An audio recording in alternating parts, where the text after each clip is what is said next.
Hi friends, welcome back to my channel. ಸಾಮಾನ್ಯವಾಗಿ ಎಲ್ಲರ ಮನೆಯಲ್ಲೂ ಈ ಇರುವೆ ಒಂದು ಇದ್ದೇ ಇರ್ತದೆ. ಸ್ಪೆಷಲಿ ಕಿಚನಲ್ಲಿ ಎಷ್ಟೇ ಕ್ಲೀನಾಗಿ ನೀಟಾಗಿ ಇಟ್ಕೊಂಡ್ರೂ ಇರುವೆ ಬಂದೇ ಬರ್ತದೆ. ಹಾಗೆ ನಮ್ಮ ಮನೆಯಲ್ಲೂ ಕೂಡ ಈ ಸ್ವಿಚ್ ಬೋರ್ಡ್ ಹತ್ರ, ಸಿಂಕ್ ಕಾರ್ನರಲ್ಲಿ, ಆಮೇಲೆ ಗೋಡೆಗಳಲ್ಲಿ ಇಲ್ಲೆಲ್ಲ ಇರುವೆ ಇರ್ತದೆ. ಹಾಗೆಯೇ ಈಗ ಒಂದು ತಿಂಗಳಿಂದ ನಮ್ಮನೆ ಗಿಡಗಳಲ್ಲೂ ಕೂಡ ಇರುವೆ ಬರ್ತಾ ಇದೆ.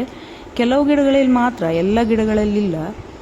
ಆ ಇರುವೆ ಬಂದಾಗಿನಿಂದ ಹೂಗಳ ಸೈಜಲ್ಲಿ ವ್ಯತ್ಯಾಸ ಆಗ್ತದೆ. ಅಂದರೆ ತುಂಬ ಚಿಕ್ಕದಾಗಿದೆ ಹೂವು. ಹಾಗೆ ಕೆಲವೊಂದು ಗಿಡದಲ್ಲಿ ಮೊಗ್ಗಿಗೆ ಬರ್ತದೆ. ಅದು ಇರುವೆ ಮೊಗ್ಗಲ್ಲೇ ಇರೋದ್ರಿಂದ ಅದು ಹೂವು ಆಗೋಕ್ಕಿಂತ ಮೊದಲೇನೆ ಕಟ್ಟಾಗಿ ಕೆಳಗೆ ಬೀಳ್ತಾ ಉಂಟು. ನೋಡಿ, ಈ ಥರ ವೈಟ್ ಆಗಿ ಫಂಗಸ್ ಥರ ಉಂಟಲ್ಲ, ಇದು ಇರುವೆ ಬಂದಾಗಿನಿಂದ ಹೀಗಾಗಿದೆ ಕೆಲವು ಗಿಡಗಳಲ್ಲೆಲ್ಲ. ನಾನು ಸುಮಾರು ಹ್ಯಾಕನ್ನು ಟ್ರೈ ಮಾಡಿದೆ. ವಿನೆಗರ್ ಪ್ಲಸ್ ವಾಟರ್ ಸ್ಪ್ರೇ ಮಾಡಿದೆ, ಆಮೇಲೆ ಬೇಕಿಂಗ್ ಸೋಡಾ, ಲೈಮ್ ಇದನ್ನೆಲ್ಲ ಟ್ರೈ ಮಾಡಿದೆ. ಯಾವುದು ಪ್ರಯೋಜನ ಆಗಲಿಲ್ಲ. ಅಂದರೆ ಒಂದು 50 to 60% ಯೂಸ್ ಆಗಿದೆ ಅಷ್ಟೇ. ಆಮೇಲೆ ನಮ್ಮ ಕಡೆಯವರೇ ಒಬ್ಬರು ಬೋರಾಕ್ಸ್ ಟ್ರೈ ಮಾಡು ಅಂತ ಹೇಳಿದರು. ಸೊ ಅಮೆಝಾನಲ್ಲಿ ನನಗೆ ಈ ಬೋರಿಕ್ ಆ್ಯಸಿಡ್ ಸಿಕ್ತು, ಅಲ್ಲಿಂದಲೇ ಪರ್ಚೇಸ್ ಮಾಡಿದೆ. ಇದು ಮಲ್ಟಿಪರ್ಪಸ್ ಹೌಸ್ ಹೋಲ್ಡ್ ಕ್ಲೀನರ್. ಗಿಡಗಳಲ್ಲಿ ಬಗ್ಸ್, ಆ್ಯಂಟ್ಸ್ ಎಲ್ಲ ಇರುತ್ತಲ್ಲ, ಅದಕ್ಕೂ ಆಗುತ್ತೆ. ಮನೆ ಒಳಗಡೆ ಇರೋ ಇರುವೆಗಳಿಗೆ ಮತ್ತು ಪೆಸ್ಟ್ ಕಂಟ್ರೋಲಿಗೆಲ್ಲ ಇದು ಯೂಸ್ ಆಗುತ್ತೆ. ನಾನು ಈ ಕಿಚನಲ್ಲಿರೋ ಇರುವೆಗಳಿಗೆ ಏನು ಮಾಡ್ತೀನಿ ಅಂದರೆ, ಒಂದು ಬೌಲಿಗೆ ಸ್ವಲ್ಪ ನೀರು ಹಾಕ್ಕೊಂಡು ಅದಕ್ಕೆ ಒಂದು ಚಮಚದಷ್ಟು ಬೋರಿಕ್ ಆ್ಯಸಿಡನ್ನು ತಗೊಂಡು, ಆಮೇಲೆ ಅದೇ ಅಳತೆಯಲ್ಲಿ ಸ್ವಲ್ಪ ಸಕ್ಕರೆಯನ್ನು ತಗೊಳ್ಬೇಕು. 1 ಸ್ಪೂನು ಹಾಗೆ ಸಕ್ಕರೆ ತಗೊಂಡು ಅದನ್ನು ಚೆನ್ನಾಗಿ ಮಿಕ್ಸ್ ಮಾಡಬೇಕು. ನಾನಿಲ್ಲಿ ಒಂದು ಬಾಟ್ಲಿಗೆ ಆಗುವಷ್ಟು ಮಾಡಿಕೊಂಡೆ. ಇಲ್ಲಿ ನಿಮಗೆ ತೋರಿಸ್ಲಿಕ್ಕೆ ಇದು ಸಣ್ಣ ಬೌಲಲ್ಲಿ ಮಾತ್ರ ತೋರಿಸಿದ್ದು. ಅದು ಮಾಡಿಟ್ಕೊಂಡ್ರೆ ನನಗೆ ಕೆಲವು ದಿನ ಬರುತ್ತಲ್ಲ, ಅದಕ್ಕೆ ನಾನು ಮಾಡಿಟ್ಕೊಂಡೆ. ಈ ಥರ ಯಾವುದಾದ್ರೂ ವೇಸ್ಟ್ ಹ್ಯಾಂಡ್ ವಾಶ್ ಇದ್ದು ಬಾಟ್ಲ್ ಇದ್ದರೆ ಅದಕ್ಕೆ ಆ ನೀರನ್ನು ತುಂಬಿಸ್ಕೋಬೇಕು. ಯಾವುದೋ ಬಾಟ್ಲ್ ಆಗ್ತದೆ, ಹ್ಯಾಂಡ್ ವಾಶ್ ಇದ್ದಿಲ್ಲಾದರೆ ನಾರ್ಮಲ್ ಬಾಟ್ಲ್ ಇದ್ದರೆ ಅದರ ಕ್ಯಾಪಿಗೆ ಹೋಲ್ ಮಾಡಿದರೂ ಆಗ್ತದೆ. ಇದನ್ನು ಈ ಥರ ಎಲ್ಲೆಲ್ಲ ಆ್ಯಂಟ್ ಉಂಟು ಅಲ್ಲಿಗೆ ಸ್ವಲ್ಪ ಸ್ಪ್ರೇ ಮಾಡ್ತಾ ಬರಬೇಕು. ನಾನು ಇದನ್ನು ರಾತ್ರಿ ಮಾಡ್ತೀನಿ, ಅಂದರೆ ರಾತ್ರಿ ಹಾಕಿಡ್ತೀನಿ. ಆಮೇಲೆ ಮಾರ್ನಿಂಗ್ ಅದನ್ನೆಲ್ಲ ವಾಶ್ ಮಾಡಿ ಕ್ಲೀನ್ ಮಾಡ್ತೀನಿ. ಈ ಬೋರಾಕ್ಸ್ ವಾಟರ್ ಏನಿದೆ, ಇದು ಇರುವೆಯಲ್ಲಿ ಡಿಹೈಡ್ರೇಟ್ ಮಾಡುತ್ತೆ. ಅಂದರೆ ಇರುವೆದ ಬಾಡಿಯಲ್ಲಿ ನೀರಿನ ಅಂಶ ಫುಲ್ಲಾಗಿ ಕಡಿಮೆ ಮಾಡುತ್ತೆ, ಆಗ ಅದು ಸಾಯ್ತದೆ. ಮತ್ತು ಇದಕ್ಕೆ ಸಕ್ಕರೆ ಯಾಕೆ ಆ್ಯಡ್ ಮಾಡೋದಂದರೆ, ಆಬ್ವಿಯಸ್ಲಿ ಇರುವೆಗಳಿಗೆ ಸ್ವೀಟ್ ಎಲ್ಲಿರುತ್ತೋ ಅಲ್ಲಿ ಇರುವೆ ಬಂದೇ ಬರ್ತದಲ್ಲ. ಸೊ ಅದಕ್ಕೆ ಸ್ವಲ್ಪ ಸಕ್ಕರೆಯನ್ನು ಮಿಕ್ಸ್ ಮಾಡಿ ಹಾಕೋದ್ರಿಂದ ಅದು ಎಲ್ಲಿದ್ದರೂ ಬಂದು ಅದನ್ನು ಟೇಸ್ಟ್ ಮಾಡಿದರೆ ಅದು ಸಾಯ್ತದೆ. ಹಾಗೆ ಕೆಲವೊಂದು ಸಲ ಕಿಚನ್ ಕಬೋರ್ಡಲ್ಲಿ, ಶೆಲ್ಸಲ್ಲೆಲ್ಲ ಇರುವೆ ಇರ್ತದೆ. ಅದು ವಾಟರ್ ಪ್ರೂಫ್ ಫರ್ನಿಚರ್ ಎಲ್ಲ ವಾಟರ್ ಪ್ರೂಫ್ ಅಲ್ಲ ಅಂತ ಇದ್ದರೆ ನಮಗೆ ಸ್ಪ್ರೇ ಮಾಡಲಿಕ್ಕೆ ಆಗೋದಿಲ್ಲಲ್ಲ, ವಾಟರ್ ಸ್ವಲ್ಪ ಜಾಸ್ತಿ ಆಗ್ತದೆ. ಆಗ ಇದೇ ವಾಟರನ್ನು ಕಾಟನಲ್ಲಿ ಅದ್ಬಿಟ್ಟು ಅದನ್ನು ಉಂಡೆ ಮಾಡಿ ಸೈಡಲ್ಲೆಲ್ಲ ಇಟ್ಬಿಡಬೇಕು. ವೀಕಿಗೆ ಒಂದು ಸಲ ಅದನ್ನು ಚೇಂಜ್ ಮಾಡ್ತಾ ಇದ್ದರೆ ಸಾಕು, ಇರುವೆ ಪ್ರಮಾಣ ತುಂಬ ಕಮ್ಮಿ ಆಗ್ತದೆ. ನನಗೆ ಶೆಲ್ಫ್ಸಲ್ಲೆಲ್ಲ ಇರುವೆ ಇಲ್ಲ, ಸೊ ನಾನು ಅದನ್ನು ಇಲ್ಲಿ ಇಡ್ತಾ ಇಲ್ಲ.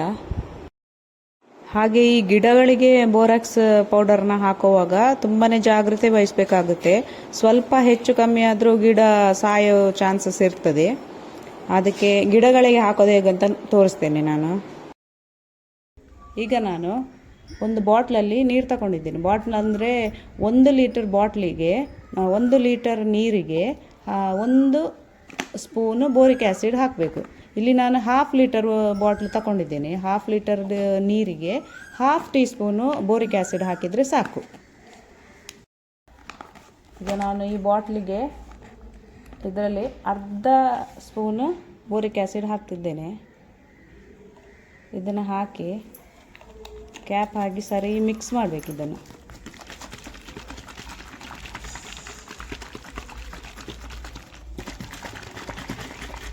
ಜಾಸ್ತಿ ಹಾಕಿದರೆ ಗಿಡಗಳಿಗೆ ಇದರ ಪವರ್ ಜಾಸ್ತಿ ಆಗುವ ಚಾನ್ಸಸ್ ಇರ್ತದೆ.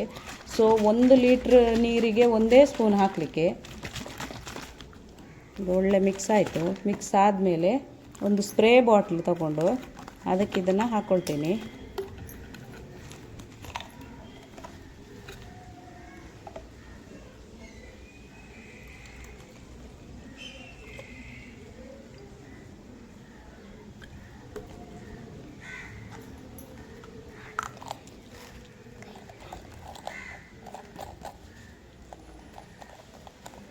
ಇದನ್ನು ಹಾಕಿ ರೆಡಿ ಮಾಡಿಕೊಂಡು ಗಿಡಗಳಿಗೆ ಸ್ಪ್ರೇ ಮಾಡಿದರೆ ಆಯ್ತು ಇದರಿಂದ. ಈಗ ಇಲ್ಲಿ ಇರುವೆ ಬಂದ ಜಾಗ ಉಂಟಲ್ಲ, ಅಲ್ಲಿಗೆ ಇದನ್ನು ಸ್ಪ್ರೇ ಮಾಡ್ತಾ ಬರಬೇಕು. ಸ್ವಲ್ಪ ಸ್ವಲ್ಪ ಮಾಡಿದರೆ ಸಾಕು. ಇಲ್ಲಿ ಕೂಡ ಉಂಟು, ಇಲ್ಲಿ ನೋಡಿ. ಈಗ ಇರುವೆ ಬಂದ ಜಾಗ ಉಂಟಲ್ಲ, ಅಲ್ಲಿಗೆ ಈ ಸ್ಪ್ರೇಯನ್ನು ಸ್ವಲ್ಪ ಸ್ವಲ್ಪ ಹಾಕ್ತಾ ಬರಬೇಕು. ಜಾಸ್ತಿ ಹಾಕೋದು ಬೇಡ, ಸ್ವಲ್ಪ ಸ್ವಲ್ಪ ಹಾಕಿದರೆ ಸಾಕು. ಇಲ್ಲಿ ಕೂಡ ಉಂಟು, ಅಲ್ಲಿಗೂ ಹಾಕ್ತೇನೆ. ಗಿಡಗಳ ಬುಡದಲ್ಲಿ ಇದ್ದರೆ ಗಿಡ ಅಲ್ಲಿಗೂ ಹಾಕ್ಬೋದು. ಮಣ್ಣಿಗೆ ಇದನ್ನು ಮಿಕ್ಸ್ ಮಾಡಿ ಸ್ವಲ್ಪ ದೂರದಲ್ಲಿ ಹಾಕಿಬಿಟ್ರೆ ಆಮೇಲೆ ಇರುವೆ ಬರೋದು ಸ್ವಲ್ಪ ಕಮ್ಮಿ ಆಗ್ತದೆ. ಇದು ಒಂದು 15 ಡೇಸಿಂದ ನಾನು ಅಂದರೆ ಡೈಲಿ ಹಾಕ್ತಾ ಇಲ್ಲ, ವೀಕಿಗೆ ಒಂದ್ಸಲಿ ಹಾಕ್ತಾ ಇದ್ದೇನೆ. 15 ಡೇಸ್ ಆಯಿತು. ಈಗ ನೆಕ್ಸ್ಟ್ ವಿಡಿಯೋದಲ್ಲಿ ಇದು ಕಮ್ಮಿ ಆಗಿದೆಯಾ ಇಲ್ವಾ ಅಂತ ನಾನು ನಿಮಗೆ ತೋರಿಸ್ತೀನಿ. ಹಾಗೆ ಮಡ್ ಕ್ಲೋತ್ಸನ್ನೆಲ್ಲ ವಾಶ್ ಮಾಡಲಿಕ್ಕೂ ಈ ಬೋರ್ಯಾಕ್ಸನ್ನು ಯೂಸ್ ಮಾಡ್ತಾರೆ. ಮತ್ತು ರಸ್ಟ್ ಹಿಡಿದಂತಹ ವಸ್ತು ಏನಾದರೂ ಇದ್ದರೆ ಹೀಗೆ ಬಕೆಟಲ್ಲಿ ಬೋರ್ಯಾಕ್ಸ್ ಪೌಡರ್ನ ಹಾಕಿ ಅದನ್ನು ನೆನೆಸಿಟ್ಕೋಬೇಕು. ಸ್ವಲ್ಪ ಒಂದು ಅರ್ಧ ಗಂಟೆ ನೆನೆಸಿ ಆದಮೇಲೆ ಅದನ್ನು ಬಿಸಿಲಿಗಿಟ್ಟು ಒಣಗಿಸಿದರೆ ಫುಲ್ಲಿ ಕ್ಲೀನ್ ಆಗ್ತದೆ. ಓಕೆ ಫ್ರೆಂಡ್ಸ್, ನಿಮ್ಮ ಮನೆಯಲ್ಲೂ ಈ ಥರದ ಪ್ರಾಬ್ಲಮ್ಸ್ ಇದ್ದರೆ ಈ ಹ್ಯಾಕನ್ನು ಟ್ರೈ ಮಾಡಿ ನೋಡಿ. ಮುಂದಿನ ವಿಡಿಯೋದಲ್ಲಿ ಸಿಗೋಣ. ಬಾಯ್.